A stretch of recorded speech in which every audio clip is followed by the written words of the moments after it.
One of the reasons that our clients use us is to make sure that they understand who the available opportunity set is in the whole of the European market, to be honest.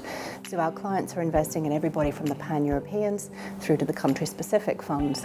So it's our job to know exactly which GPs are available for investments, and then it's our job, of course, to recommend to our clients the best managers in each of those countries.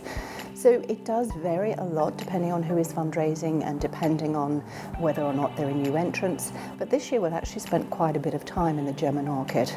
I have a number of German colleagues, and of course they spend even more time looking at the GP landscape on a day-to-day basis.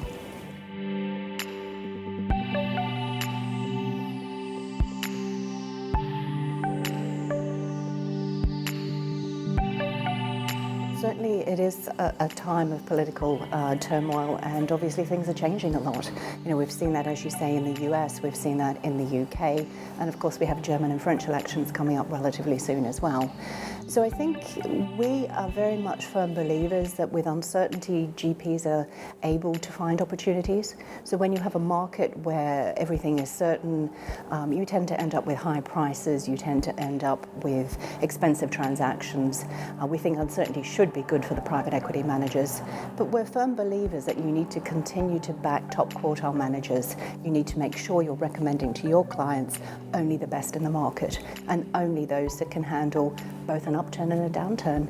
And that's pretty important at the moment because GPs are raising money and they're going to be investing that money for the next 5 years. There's no point investing with somebody that can only manage an upturn because we expect there will be a downturn at some point over the next 5 years. Now, in terms of the UK and Brexit, do I expect to see my UK managers that we back and recommend to clients investing in Germany? I hope definitely not. They don't have that skill set. I think it very much depends on the local market. So it depends on deal flow, it depends on the ability of the German GPs to actually source good transactions that will make good returns for my clients, who ultimately this is their savings and retirement plan. It's important that they're backing the right GPs to provide top quartile returns.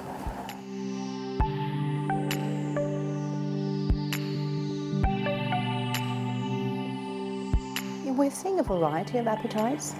We have clients today that are using us for the European small mid-market, and they are looking to back just the top premier names in Europe. That means probably we're looking to identify one or two names in Germany on the private equity side that's very, very attractive for long-term returns. We're also seeing, interestingly, in the last couple of years, an environment where obviously yields are very, very low.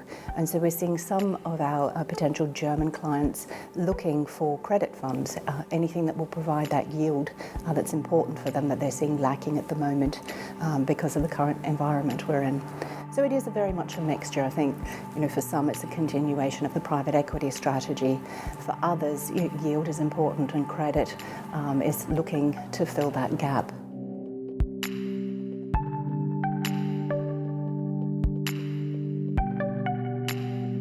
I think it's a very good conference, and in the industry that we work in, it's all about networking. It's all about understanding who the top GPs are. That's who we want to recommend to our clients. It's also about taking the temperature of the industry. So you can do that very effectively by meeting with GPs both at the mid-market, the small end, and the large end at your conference. And for us, that's important. It's important to know what's happening on the ground.